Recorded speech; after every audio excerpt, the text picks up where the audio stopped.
And welcome everybody to another edition of Defo on Five. Jeff DeForest, Mike Lubitz. You remember us from our radio days, 940 wins. Spent about 11 and a half years in the trenches with Mike Lubitz. And it was a very exciting run that we had because we constantly had to dodge management. Because they were essentially unaware that we were even working there. We didn't actually work. Well, Lubie had a deal with the place, and I had some minor deal with the place. But in essence, we were running our own business out of iHeartRadio. And it took them 11 and a half years to catch on to that. And when they did, they said, you know what? We better get rid of these guys. They're doing too well. So here we are. We started our streaming episodes. South Florida Live started our own channel. We hooked up originally with a guy that had big plans, talked a big game, and couldn't do squat. Kept asking us, hey, can you find us some sponsors? And we're thinking, wait a minute. I mean, our deal was we find our own sponsors. Whatever you do, you do. You got this big mega corporation. So it kind of bottomed out after about a little less than a year. And here we are. We have South Florida Live. And now very happy to be coming with you or to you on Five Reasons Sports Network on an even more consistent basis than we were previously. I think Lubie was putting up stuff from our show. And now here we are with Defo on 5. So let's get to it because it's 15 minutes. It's a flash in the pan. Ladies and gentlemen, Lubie, how are you today? You look great. In the 12 years I've known you, I have never seen you look better. The blue shirt really brings out your raw essence as just a wild sexual animal. It's amazing. You look good, kid. You look really good. How you feeling? I am doing well, sir. Nice to see you once again this morning here on Five Reasons Sports Network. And it's great to be here and appreciate the response and spread the word and keep checking it out because we'll always come up with something. Doesn't matter how dry of a sports day it is, we'll come up with something. Hey, what was the greatest sports movie of all time, Defo? I'll hang up and listen. Around Oscar time, you could milk that for about a week. Mine will always be the Monty Stratton story, which I was subjected to a couple of hundred times. And I actually teared up. It took me a while to cry after seeing Rudy a few times. And the only reason I cried is because Rudy was offsides. Huh? How did they not throw a flag? Where's the flag? Where's the flag? He goes in there, he makes a play finally, and turned out, I mean, if you watch the movie, he is 3 yards offside. The professor pointed that out to us, and he was absolutely on the money. And it's appalling to think that he got away with it in a movie. Unbelievable. I saw a Blind Side, which was a horrible movie.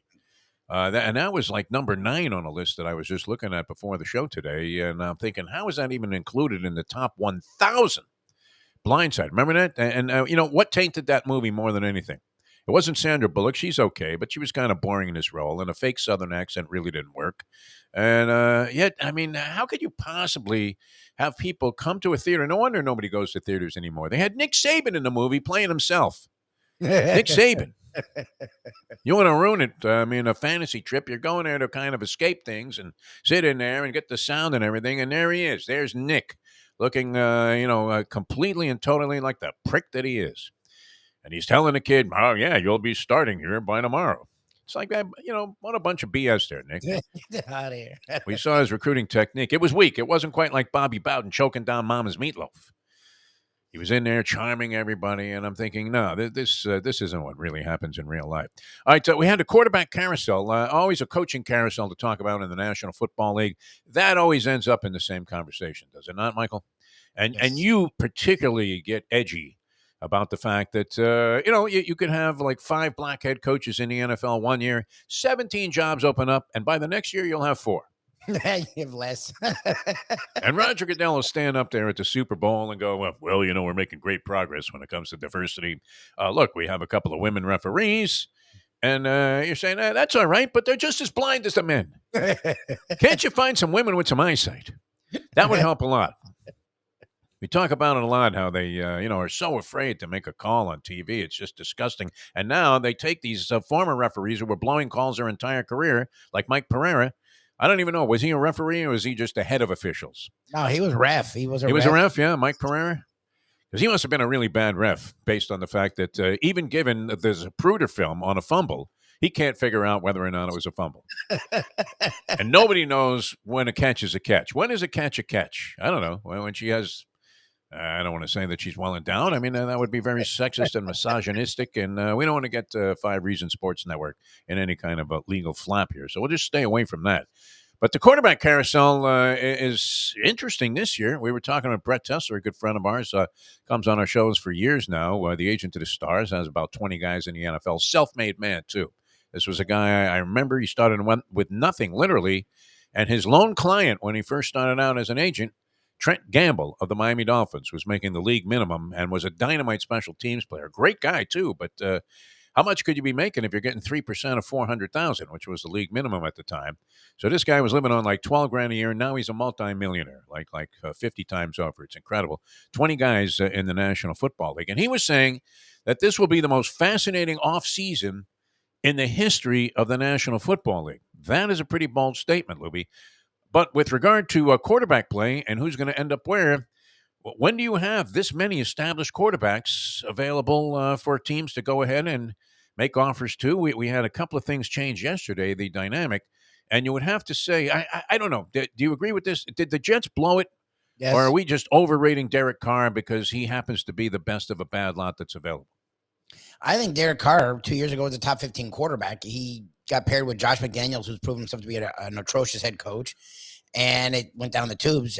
The Jets missed a golden opportunity to shore up their team and really put the Dolphins, the Patriots, even the Bills on notice, and they didn't.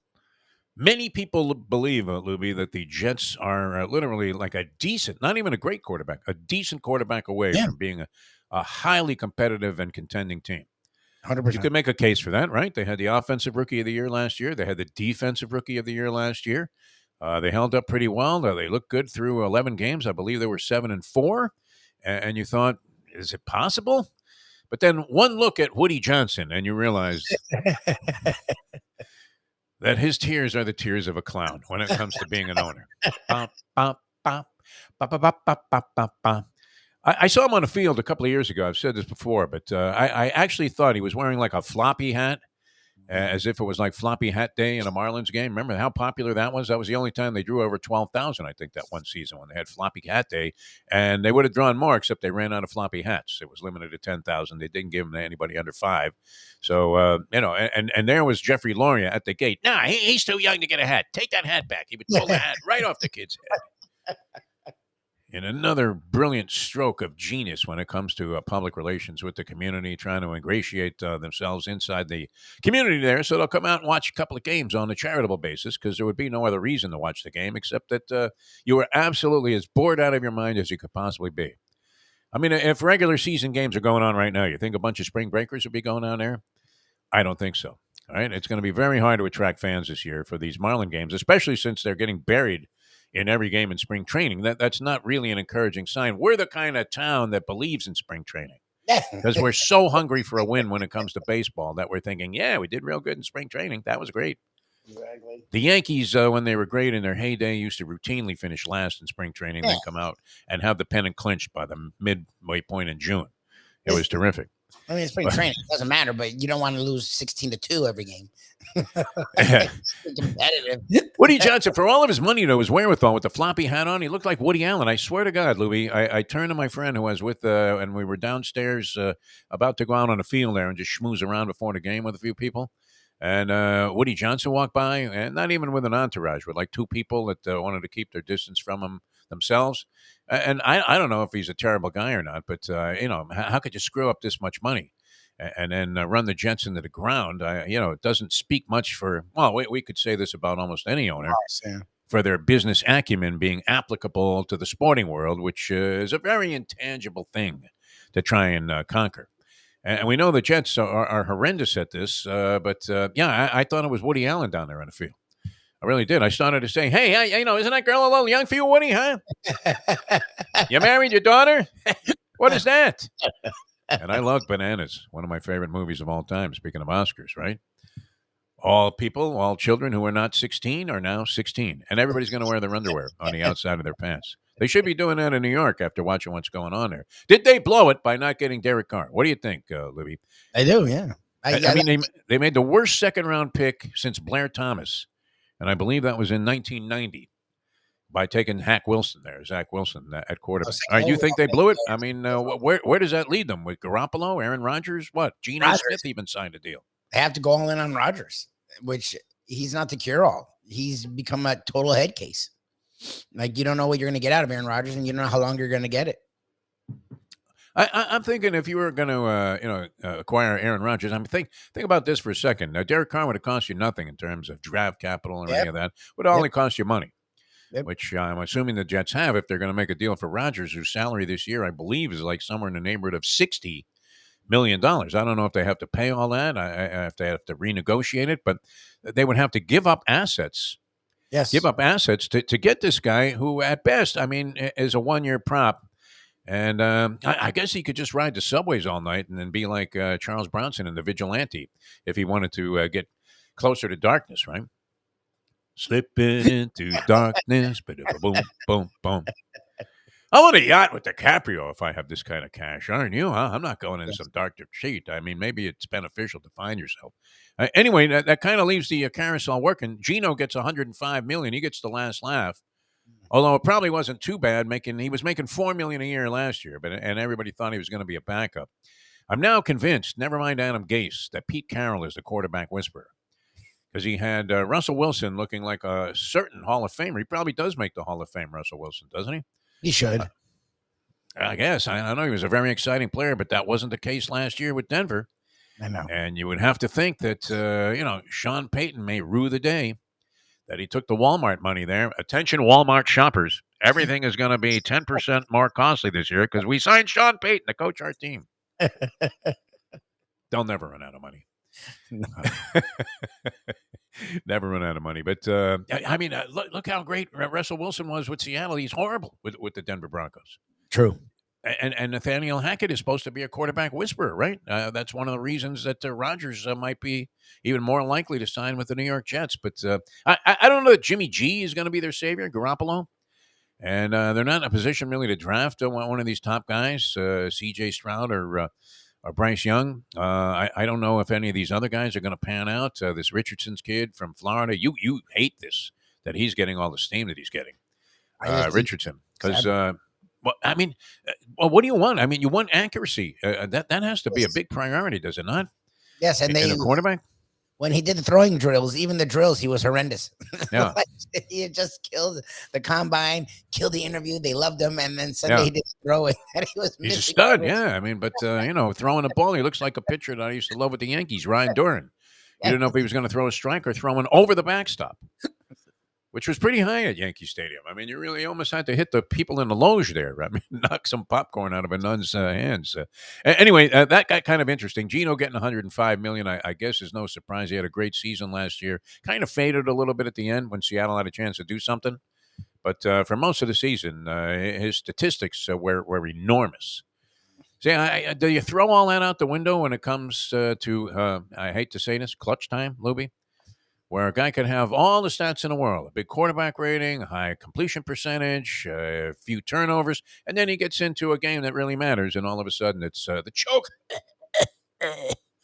Chokeometer is very high. Heimlich maneuver time for that particular cat. Could be ugly. All right, a couple of other things we want to get to here, and this Defo on 5 flies by a little bit too quickly.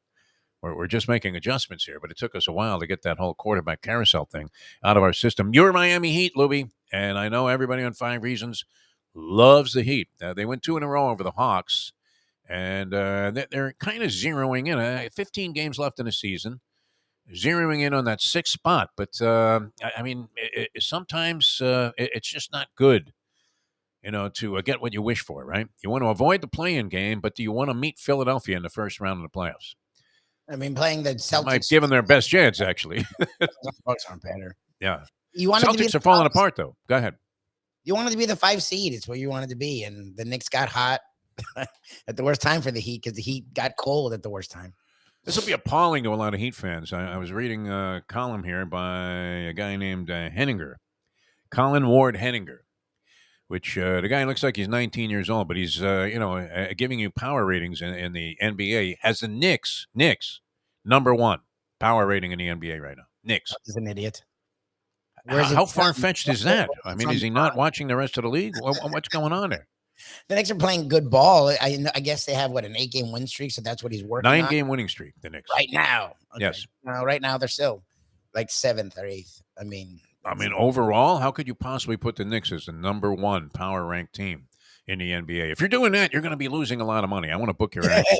Hey, Henniger, man, how much you want on the Knicks tonight? I don't know.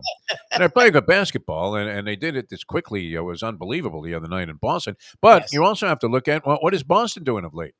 They've Struggling. blown a 14-point lead, they've blown a 15-point lead, and they blew, I believe, a 25-point lead in their last 3 games. All Yes. 3 games they lost. All 3 games they led by double digits, significant double digits, too. It wasn't like, yeah, we're winning by 10. 10 in the NBA is nothing. Yeah. 3, 3, and you're right back. The guy's on the line. Are you kidding me? They're going to tie the game.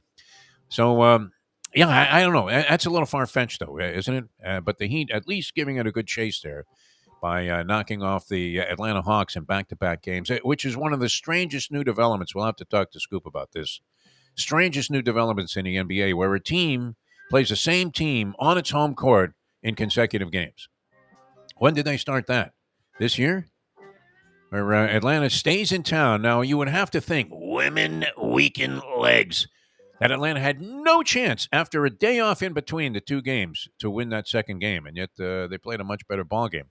Came down to the wire there. The lead was changing hands several times. Heat were favored by 3 and a hook, Lubie.